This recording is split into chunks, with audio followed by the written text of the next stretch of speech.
We're ready. I won't play the blues now. Well, it's about me. It's always about me anyway. That's what blues singers are all about. They're all about me.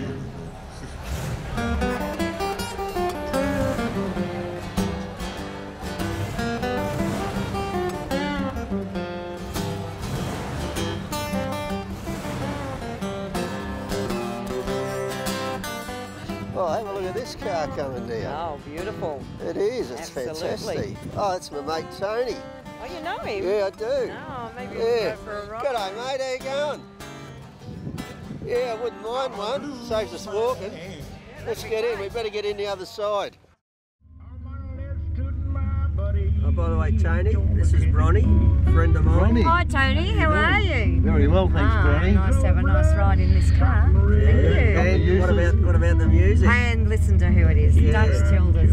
Absolutely beautiful. He's got a recognisable voice, hasn't he? Oh, very, very. I don't think that's a voice anybody could mistake. No, that's right, exactly. Not at all. And actually, you know Dutch from way back. I do. When did you first get to meet him?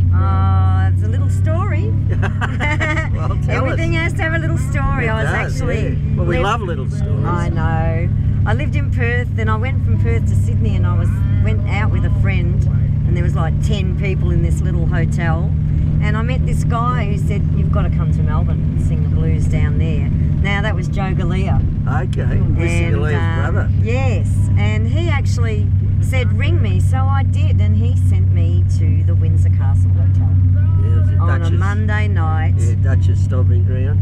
And I was a bit overwhelmed, actually. Right. Yeah, because I'd seen Dutch 20 years before. Right. In a bootleg family concert. Oh, yeah. And, I mean, I was taken with him then, and I actually had an old cassette tape of his. And, yeah, to walk into that, and just such a beautiful man. And that was the first time I met Dutch, personally. Yeah. And sang with Dutch. Oh, fantastic. So what was your first impression when you saw Dutch for the first time? Dutch just had the most amazing charisma. Absolutely beautiful. His personality, just, he loved and obviously lived for his music. I was just quite entranced, really, because just gives so much. With his music, he just gave so much. Right. You know? Well, you know, you've been singing the blues yourself, and oh yeah, you've obviously seen a lot of blues people in this country. Dutch has made it to the top of the tree. What do you think that is? Look, well, hard work. It's never easy, especially in the blues industry. Absolutely. But like I said, when he performed, I used to love watching Dutch. You might get up to do a 30-minute set, but once he wound up, you were lucky to get him off before an hour. And I think just his talent, his manner on stage, he was so relaxed, he brought the people in. Now, any performer that can bring the people in, it's a bonus. Is a bonus, yeah. And he really knew how to reach the audience, and that's why everybody kept going back and back and back and back. Yeah, that's right. And he could intersperse his show with little anecdotes, talking about little stories. And he was an entertainer. He was an entertainer. He was an entertainer. And those little stories, oh yes, they made me laugh. They did. I used to think it's never ending, but when you work like he has, so many different places, and for so long, those little stories that you pick up, and ultimately when you're singing the blues, a lot of those stories relate to a song and always make a good introduction. Yes, that's right. To one of the songs. Yeah. You know, so. And yeah. That's what an entertainer is all about, isn't it? Oh, definitely, definitely. You know, we used to have a bit of a repartee, should I say, when I'd get on stage with him. It was always such an honour to be on stage with him. Well, he apparently had a favourite song for you. Oh yes, he did, and that was built for comfort. Right. So as you can imagine, before the song even started, we'd be bantering back and forward, trying to work out just who was built for comfort. I was never sure whether it was me or him, you know, because we sort of took it to that bit of a personal thing, and occasionally I'd get a bit of a hug from him and he'd say, it's you, you know. Cheeky boy.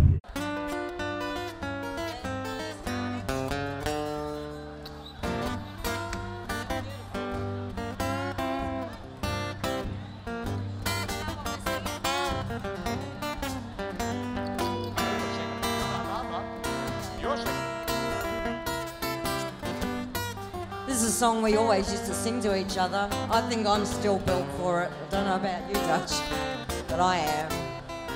A song called Built for Comfort. I used to be.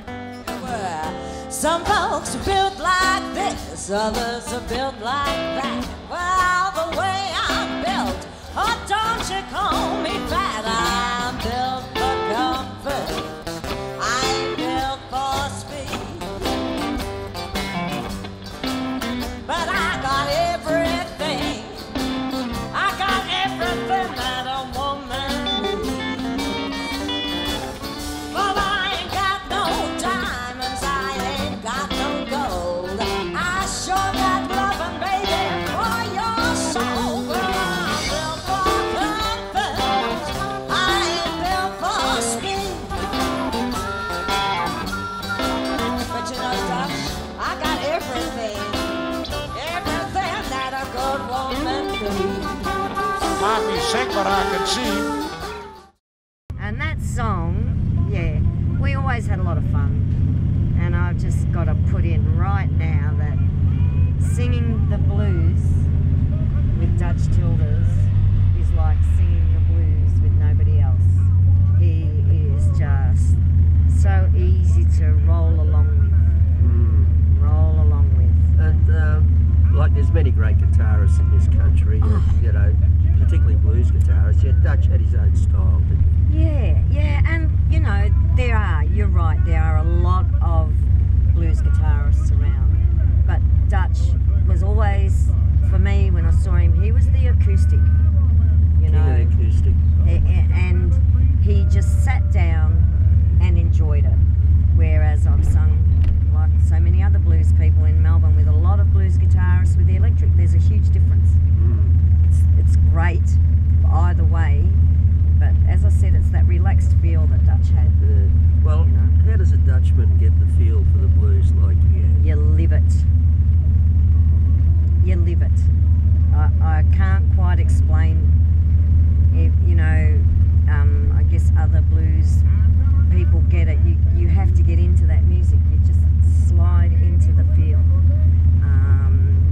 You live it, you feel it, and a lot of times, you know, you can be really down and out. And I think that when you are in that place and you sing the blues, you sing from your heart.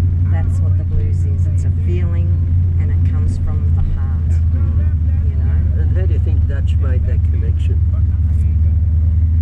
Oh, look, I was a very good musician friend of Dutch's. I didn't know a lot of his personal story. Yeah. But I think there were times in his life he probably did it very tough. And that's when you can touch on it. And the songs that he wrote, or the songs that he performed, you can relate with them. And I think that was a bit of a key, because he really, put himself into the music. You could see, if you watched him, he just got lost in what he was playing, lost in what he was singing. Hence the 30-minute sets that would turn into an hour. That's right. You know, and he enjoyed bringing in the people that he was with on the stage. Yeah. You know, just pretty. Yeah, he was unique. He was unique.